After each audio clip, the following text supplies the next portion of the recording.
Hello, everyone, and welcome to a video today where we're going to be interviewing Wayne Ng. This is a continuing series where we interview the winners of the Crime Writers of Canada, and Wayne won the Award of Excellence for Best Novella, sponsored by Mystery Magazine in 2022. Good afternoon, Wayne. How are you today? I'm great. Hello to you, Eric. Thanks for having me. Oh, you're welcome. It's a pleasure. I'm paraphrasing a little bit of this bio from your website, WayneIngWrites.com. Wayne was born in downtown Toronto to Chinese immigrants who fed him a steady diet of bitter melons and kung fu movies. Wayne works in the school social worker in Ottawa, but lives, writes, travels, and plays, preferably at the same time. I hope you don't mind, Wayne, but I'm going to ask you the hardest question I have for you right at the beginning. You live in Ottawa, home of the Ottawa Senators, but I read you're a diehard Leafs fan. Right. Is that difficult? Absolutely, absolutely. That's called loyalty. I'm old school. Loyalty still matters. Yeah, I'm a Toronto homeboy. Leafs, Jays, Argos, Raptors for sure. I've actually lived in Ottawa more than Toronto, but Toronto's, I mean, it's still in my blood. I have family there. I have roots there. I still love it. Yeah. I used to think that Toronto's a place that was disgusting but never boring, whereas Ottawa was boring but never disgusting. And Ottawa needed some edge, and Toronto just needed a little more, needed to chill a little bit more. But I love both towns. Your job as a social worker, did that change the Gleam of Ottawa? Well, you know, every place has an underbelly, you know, if you care to look and if you know where to find it. And I explore that a little bit in the novel, and certainly I've been surrounded professionally by it, whether I lived in Toronto, because I did work in Toronto for a while, but definitely in Ottawa, we have all the big city problems that any other urban core does. Maybe not the same intensity, maybe not the same scale as Toronto or Vancouver, but yeah, we've got our challenges for sure. Another die-hard Leafs fan is your character, Johnny. Yeah. It seems like potentially reading your bio and then reading, I'm about halfway through your book so far, there's a lot of parallels between you and Johnny. Am I reading that right? Absolutely, yeah. Johnny's a little older than I was in 1970, so I'm sort of dating myself a little bit, but yeah, I was that precocious, wild kid in downtown Toronto, where, you know, I worshiped the Leafs because that was the only game in town. You know, Toronto, Henry Street was very much an urban sort of setting, a lot of new immigrants, draft dodgers, a lot of old stock. It was, you know, this is when Toronto was losing its waspiness and a lot of change was going on. It was a great time to be a kid in Toronto. It was still pretty simple, but exciting, and a lot of things were happening. But yeah, almost all the characters in the novel are drawn from people that I grew up with in that hood, even though it's a work of fiction. You know, the draft dodgers, the Meanie Ming, the Catwoman, Barry, the teacher, the principal, all those characters came from somebody tangible. And I ran into some of them recently at a reunion, and they're like, oh my God, that was me. Yeah, it's really cool.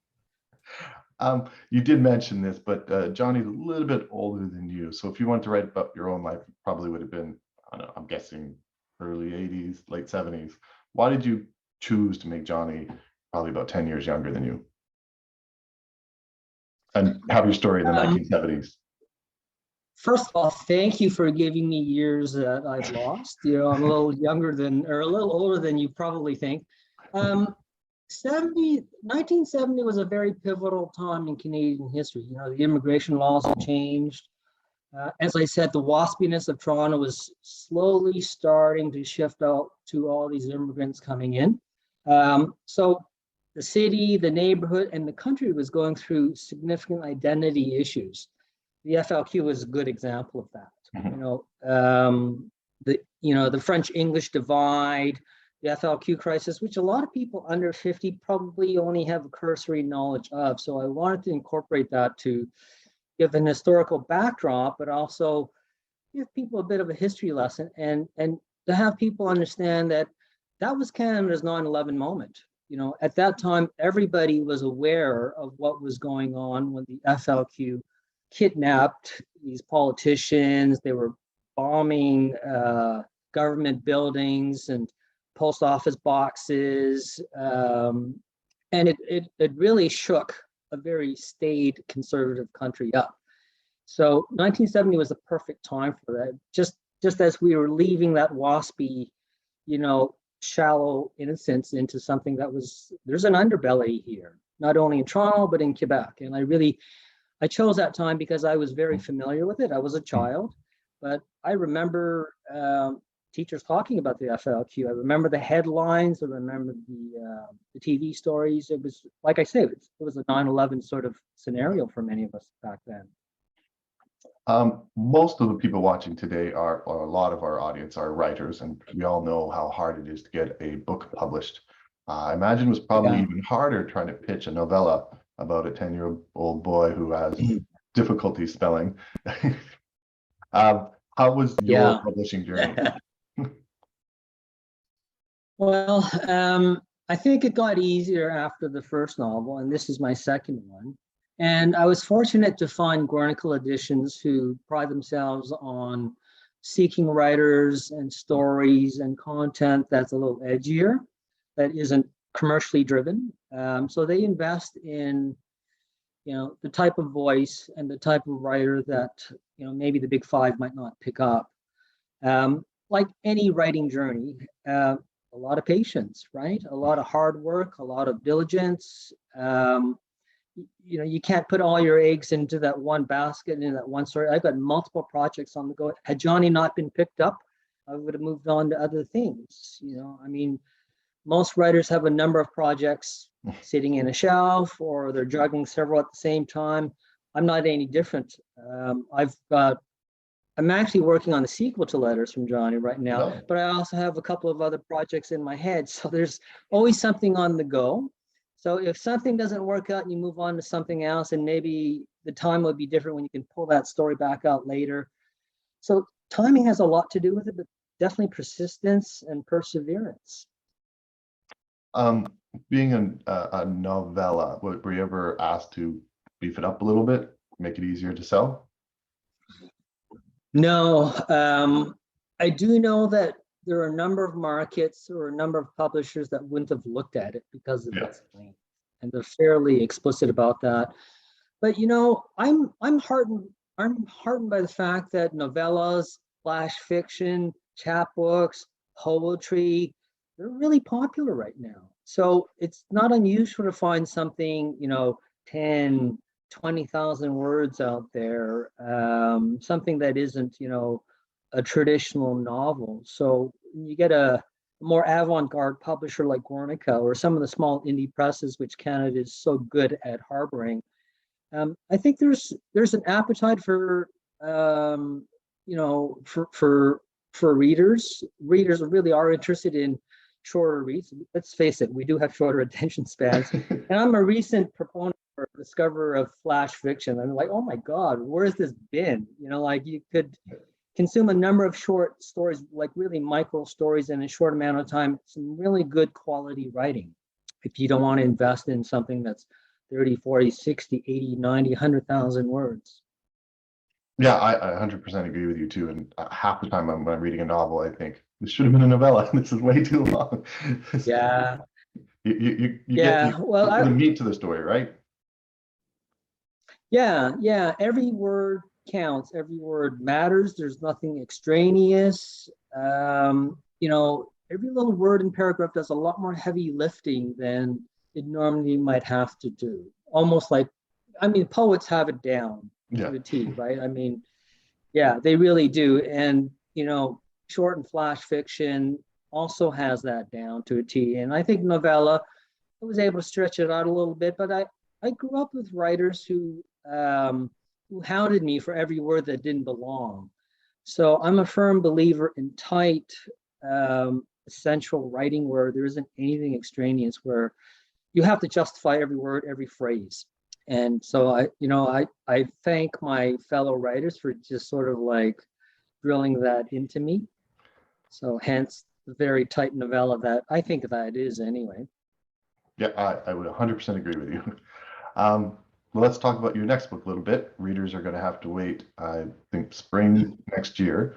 But The Family Code, you said, was heavily inspired by your experiences as a social worker in Ottawa. Also doesn't sound nearly as heartwarming as Johnny. So what could you tell us about your next published work? Well, yeah, you know what? It does sound very intense, edgy, and gritty, and it absolutely is. It was inspired by, sometimes we would work with families moms who would be in our face, very aggressive, confrontational, and it would be easy to judge them, lunchable lunches, aggressive behavior. But we never really get to know them, and I really wanted to tell their story, because all we see is a very superficial, almost shallow perspective. So I wanted to get beneath the facade of these types of parents and these families. And I've been working with them all my life. I have 30 plus years of experience, supporting families and hearing their stories. And I don't think fiction captures that very well. And I wanted to do that. And I wanted to tell their struggles from their perspective, not from a social worker, a cop, a teacher, or a lawyer. I wanted it shown through their eyes. I wanted every little nuance and struggle to be center stage. So this is sort of my ode to them. I'm really proud of it because one of my first editors said, Wayne, I could barely read this. There were 168 F words, C words, B words, S words. That's how my characters talk, and that's how my families talk. So I wanted to be as authentic and as true to them as I could possibly be. So their language, the way they lived, the way they interacted, and as troubled and as challenging and as much of a train wreck their lives often appear to be, there's hope in there. There's resilience. There's humor. Think Scarborough by Catherine Hernandez is like, families being dragged through the mud. Every day is a challenge, but ultimately the human spirit survives, thrives, and carries them through. So it's a similar sort of tone to that. Excellent. So as we said, unfortunately, your readers are going to have to wait a few more months to get their hands on that one. But if you don't want to wait and anybody would like to read Letters from Johnny, your award-winning novella, I believe there's links on your website. Probably the easiest way to find it. Right. WayneIngWrites.com, and I encourage everyone to go there. And I think some of your short stories are there too. So it's a fun page to lose yourself on and learn a little bit more about you. So it was a pleasure meeting you, Wayne. I hope you have a good day. Thank you so much, Eric. And Appreciate your interest again. Thank you. All right. Take care. Bye. Bye.